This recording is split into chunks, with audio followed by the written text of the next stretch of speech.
이스라엘은 하나님의 특별한 사랑을 받은 민족이었습니다.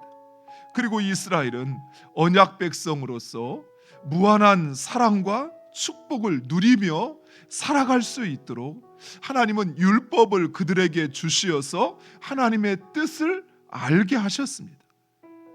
이 율법은 이스라엘에게는 축복이요, 또 특권이요, 그리고 그들의 정체성이었습니다.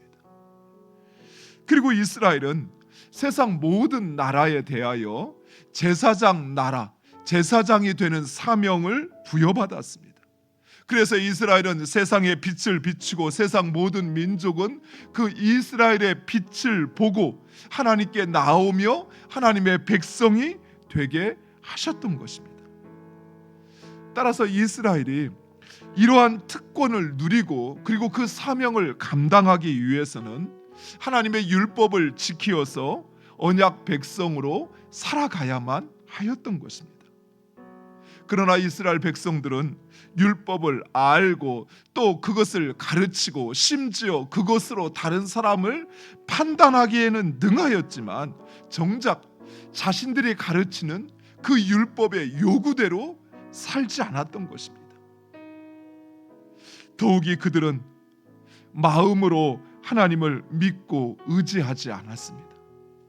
입술로는 하나님을 믿고 의지한다 떠들었지만 마음으로 믿지 않으니 결국 세상의 우스갯거리가 되어버렸습니다.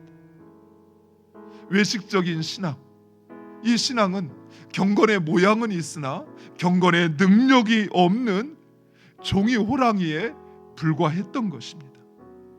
이방인의 빛이 되어야 하는 이스라엘 백성들은 오히려 이방인들 앞에서 하나님을 욕되게 하였던 것입니다. 이런 외식적인 신앙은 무력합니다. 절망스럽습니다. 그 입에서는 원망과 불평 속에 살아간다는 것이 아무런 영향력도 아무런 능력도 없습니다. 세상을 바라볼 때, 적들을 바라볼 때 그들은 두려웠습니다. 세상이 너무나도 강했습니다. 세상은 마치 모든 것을 삼켜버리는 것처럼 보여졌습니다. 그러나 그런 그들이 하나님을 바라볼 때 그들은 강하고 담대하였습니다. 하나님을 바라보시기 바랍니다.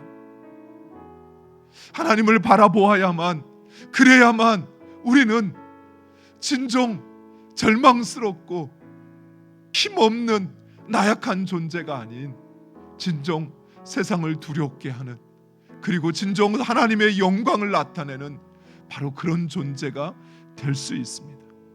그렇다면 하나님을 바라본다는 것은 무엇일까요? 그것은 어떤 상황 속에서도 바로 그 하나님을 찾는 것입니다.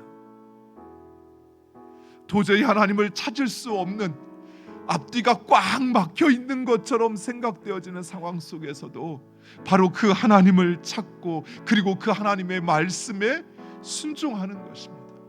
하나님은 마라의 쓴물을 마실 수 있는 단물로 바꾸시는 분이었습니다.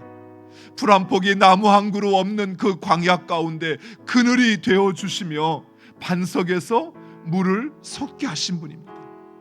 아무것도 없는 메마르고 황량한 광야 가운데서 하늘 양식을 먹이시고 매출하기로 그들의 입을 채우신 분이 하나님이십니다. 하나님을 바라보시기 바랍니다.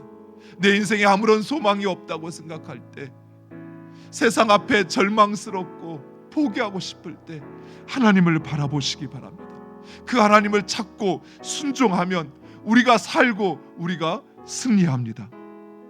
세상에 있다고 해서, 또 세상에 일을 한다고 해서 우리는 세상을 따라 사는 존재가 아니라는 사실을 기억하시기 바랍니다.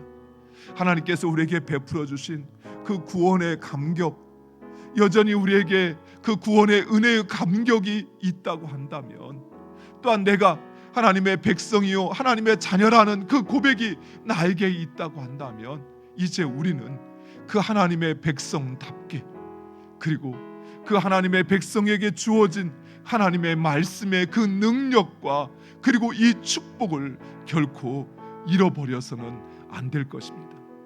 말씀을 떠나 그 어디에 하나님의 축복은 없습니다. 말씀을 떠난 하나님의 백성은 세상 앞에 아무런 힘없는 존재. 우리가 말씀을 붙잡을 때 세상은 우리를 두려워합니다. 우리가 말씀을 붙잡을 때 우리는 세상 가운데 능히 싸워 승리하는 하나님의 백성임을 믿으시기 바랍니다.